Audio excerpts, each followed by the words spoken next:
sitaogopa kamwe. Najua kwamba mimi ni wako, unanipenda tena sana. Nuru yako imenitoa gizani, sitaogopa kamwe.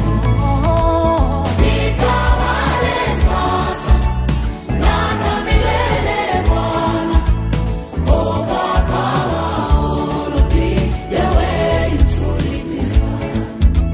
Natamani kuongozwa na mkono wako wenye nguvu. Breathe your fresh air into my heart. Amen, amen, amen. Yebo, yebo, yebo, yebo, yebo, yebo, yebo, yebo, yebo, yebo,